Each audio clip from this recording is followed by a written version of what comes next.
Ashila Aulia Maharani dari kelompok 8. Kali ini kami akan mempresentasikan mengenai perencanaan dan manajemen strategi oleh perusahaan Nestle Indonesia.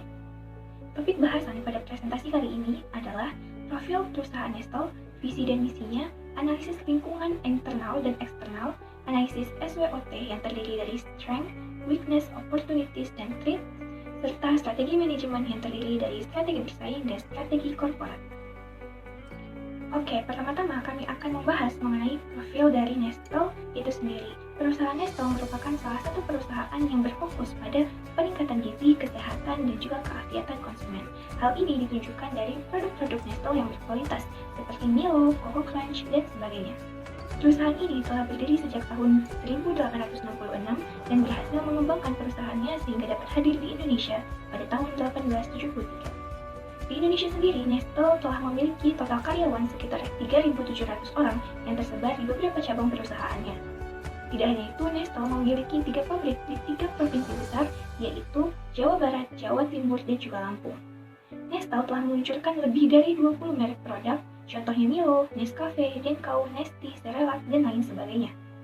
Hal yang paling menarik dari perusahaan Nestle itu sendiri adalah ia memiliki moto berbunyi Good Food, Good Life, yang menggambarkan komitmen Nestle untuk senantiasa memanfaatkan ilmu pengetahuan dan teknologi serta merek produknya yang terkenal dalam memenuhi kebutuhan dasar manusia, yaitu makanan dan minuman berkualitas, bergizi, aman untuk dikonsumsi, dan tentunya lezat rasanya. Selanjutnya kita akan membahas mengenai visi dan misi dari perusahaan Nestle. Visi dari perusahaan Nestle itu sendiri yaitu meningkatkan gizi atau nutrition, kesehatan atau health, dan keafiatan atau wellness dari konsumen. Para karyawan berdedikasi dan termotivasi untuk memproduksi produk berkualitas dan membangun merek-merek yang memenuhi kebutuhan konsumen. Kemudian kita bisa beralih ke misi dari perusahaan Nestle. Jadi Nestle ini sendiri memiliki beberapa misi yang sangat mulia. Pertama, misi dari Nestle adalah mewujudkan masyarakat Indonesia yang lebih sehat, yaitu melalui produk-produk yang berkualitas, bergizi, dan tentunya lezat. Dan yang kedua, memberi informasi dan pendidikan bagi konsumen. Hal ini sesuai yang tercantum dalam kemasan dari setiap produk-produknya. Ketiga, menjalankan tanggung jawab dan menciptakan manfaat. Selanjutnya yang keempat adalah membantu petani untuk meningkatkan kualitas hasil pertanian yang tentunya juga meningkatkan produktivitas petani. Yang kelima, pengolahan bahan baku dalam negeri menjadi produk berkualitas dan bernilai tambah. Dan terakhir, mendukung pelestarian lingkungan, di mana hal ini telah tercantum dalam Nestle Corporate Business Principle. Yang pertama ada analisis lingkungan. Nomor 1 adalah penjualan. Sejauh ini penjualan produk Nestle cukup baik di seluruh dunia meskipun mereka mencatat mengalami penurunan pada 2020 sebesar 8,8%. Kemudian poin yang kedua adalah pemasaran. Nestle telah membangun distribusi channelnya sendiri untuk menyediakan produk untuk dibeli dimanapun dan kapanpun oleh konsumennya. Iklan membawa peran penting untuk pertumbuhan dari brand Nestle. Oleh karena itu, mereka menyebarluaskan iklan-iklannya ke seluruh dunia untuk melonjakkan penjualan dari produknya. Kemudian ada sumber daya keuangan. Pengaturan sumber daya keuangan Nestle diatur oleh sistem informasi yang jelas. Dengan menggunakan sistem informasi yang dikembangkan oleh Nestle, maka data sumber keuangan di seluruh cabang Nestle akan diatur terpusat di kantor pusat. Kemudian ada sumber daya manusia. PT Nestle selalu melakukan open recruitment yang berbeda di setiap cabang-cabangnya. Perusahaan prioritaskan orang-orang asli yang tinggal di negara tersebut. Hal ini agar mendapatkan sumber daya manusia yang cocok dengan budaya perusahaan yang berlaku di negara tersebut. Kemudian ada penelitian dan pengembangan. Sebelum mengeluarkan produknya, Nestle selalu melakukan survei dan penelitian produk kepada pasar agar dapat diketahui kekuatan dan kelemahan produk tersebut, dan nantinya agar produk Nestle ini yang akan dikeluarkan dapat diterima oleh para konsumennya. Kemudian ada analisis lingkungan eksternal, poin lingkungan makro. Yang pertama adalah teknologi. Perubahan teknologi akan menghadirkan peluang, sebaliknya adanya alternatif teknologi baru. Dampak teknologi baru bagi Nestle adalah masalah penting yang dapat menjaga eksistensinya di pasar dunia saat ini. Dengan makin ketatnya persaingan di industri bisnis makanan, maka Nestle membutuhkan dukungan teknologi yang mumpuni. Kemudian ada pemerintah. Pemerintah punya peranan penting dalam kehidupan Nestle. Pemerintah biasanya berfungsi sebagai wasit dan memastikan aturan berjalan dengan semestinya. Dalam peran ini, pemerintah akan mengeluarkan aturan-aturan yang akan mempengaruhi kehidupan dari Nestle sendiri. Kemudian ada ekonomi. Evaluasi strategi termasuk mempertimbangkan tentang ekonomi, terutama inflasi dan dasar kondisi kesehatan. Ekonomi diukur dari tingkat pengangguran juga pertumbuhan ekonomi. Selanjutnya adalah kebudayaan. Pendirian cabang pabrik Nestle harus mempertimbangkan budaya perusahaan yang berlaku di suatu negara dengan tujuan untuk menyeimbangkan atau menyatukan dari budaya Nestle juga budaya dari negara tersebut. Demografi. Tren demografi dapat menjadi kekuatan utama yang mendasari kekuatan pasar. Hal ini juga yang selalu menjadi faktor pertimbangan perusahaan untuk memasarkan produknya ke suatu negara. Banyak populasi di suatu negara berarti peluang untuk memasarkannya juga semakin besar. Kemudian ada lingkungan mikro, satu persaingan antar industri. Nestle semakin besar dan agresif dengan temuan-temuannya. Sebagai produsen makanan yang terkemuka dari banyak pesaingnya, salah satunya adalah Unilever. Hal ini tidak membuat PT Nestle kehilangan motivasi, melainkan menjadi sumber motivasi sendiri untuk melakukan pembaruan pada setiap produknya. Poin kedua atau yang kedua adalah pendatang baru. Pendatang baru untuk jenis produk susu misalnya dari PT Sari Husada. Semula keduanya bersaing secara umumnya, bahkan saling berbagi pasar, namun sejak 2004, Sari Husada pun tak mau lagi untuk membuat produk yang bersaing dengan Nestle. Kemudian adalah pembeli. Nestle selalu menuai sukses di setiap negara karena Nestle selalu memperhatikan kecocokan lidah dari para konsumennya. Jadi Nestle berkomitmen untuk menyesuaikan produknya dengan cita rasa dari negara yang untuk dipasarkan dan tempat produksinya. Kemudian ada produk pengganti. Sebenarnya di pasar dunia Nestle telah menjadi raja di produk makanan, tetapi para kompetitor selalu melakukan perubahan serta mengembangkan produk-produknya. Tetapi Nestle sendiri selalu selangkah lebih maju dari kompetitornya dengan cara membuat produk-produk yang baru yang dibutuhkan oleh masyarakat sendiri. Selanjutnya saya akan menjelaskan analisis SWOT dari PT Nestle Indonesia. Yang pertama yaitu ada strengths. Yang pertama, reputasi perusahaan yang baik. Nah, reputasi perusahaan yang baik membuat perusahaan Nestle Indonesia dikenal sebagai perusahaan penghasil produk terbaik di kelasnya dan dapat membangun mindset konsumen terhadap produk Nestle. Yang kedua, ada sistem distribusi yang luas. Nestle telah berhasil menembus pasar perkotaan dan pedesaan.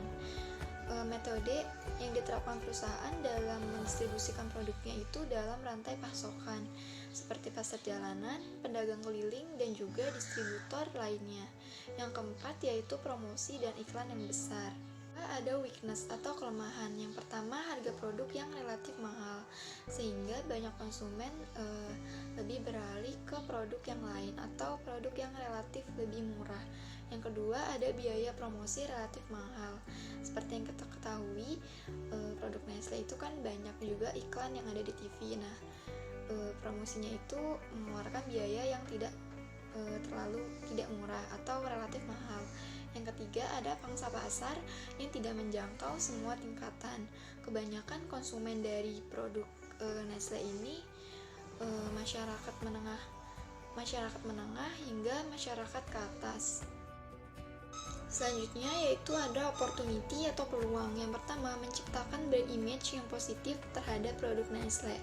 Nah, karena brand image yang positif inilah ketika perusahaan Nestle meluncurkan produk yang baru dengan mudah dapat diterima di pasaran. Yang kedua, perusahaan juga dapat mempromosikan produknya melalui gerai atau membuka kafe untuk menjangkau pasar. Yang ketiga, perusahaan melakukan aliansi promosi atau kolaborasi harga dengan perusahaan lain. Yang terakhir ini ada threat, yaitu ancaman. Yang pertama, pandangan konsumen terhadap produk Nestle yang mahal, sehingga konsumen beralih ke produk yang lain. Yang kedua, bahan baku relatif mahal. Itu lagi karena perusahaan sangat menjamin kualitas dan juga mutu dari produknya itu sendiri, sehingga bahan bakunya untuk membuat produknya relatif lebih mahal. Yang ketiga yaitu ada pesaing dengan produk sejenis dengan kualitas yang tidak buruk juga dan juga harga yang lebih murah. Yang pertama, Nestle menerapkan strategi manajemen kontrol sistem yang terdesentralisasi dengan mendelegasikan otoritas pengambilan keputusan di masing-masing unit bisnis dengan keputusan-keputusan yang diambil sesuai dengan kondisi masing-masing negara. Kedua, koordinasi unit bisnis di seluruh dunia.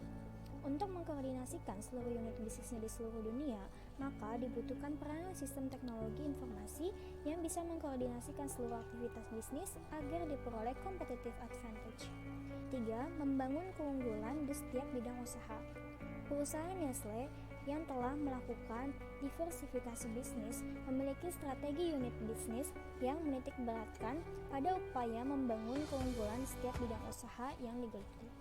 Ada 4 konsep strategi korporat yang telah biasa diaplikasikan oleh PT Nestle. Yang pertama adalah portfolio management. Portfolio management mendasar pada sejumlah asumsi vital. Diversifikasi dapat dilakukan melalui beberapa cara seperti akuisisi, merger, atau membangun unit bisnis baru, greenfield company. Selanjutnya ada restructuring.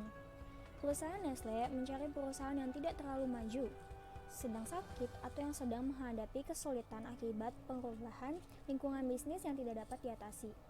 Perusahaan induk Nestle melakukan intervensi dengan mengubah tim manajemen, mengubah strategi bisnis, memasukkan teknologi baru, atau menjual atau menutup unit-unit yang tidak efisien atau yang tidak terkait langsung dengan kompetisi inti unit bisnis terkait. Lalu ada transferring skill.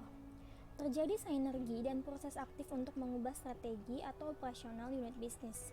Proses perubahan dalam suatu unit bisnis sebagai sasaran transfer keterampilan harus spesifik dan dapat dikenali. Hampir mirip dengan transferring skill, yaitu ada sharing activities. Sharing activities antar unit bisnis menggunakan beberapa sumber daya dalam value chain secara bersama. Selain konsep-konsep strategi tersebut, Nestle menggunakan strategi merek monolitik, dualitik, atau multilitik yang bergantung pada keseimbangan antara investasi finansial yang ditanamkan dengan manfaat strategis dan finansial yang hendak dicapai dari investasi ini. Antara strategi merek monolitik dan dualitik memakai satu nama merek yang sama untuk berbagai produk, nilai merek dari merek yang sukses diharapkan bisa dieksploitasi. Kapitalisasi pada nama merek bisa menghasilkan keuntungan finansial yang signifikan terhadap pengembangan merek yang sifatnya berkelanjutan.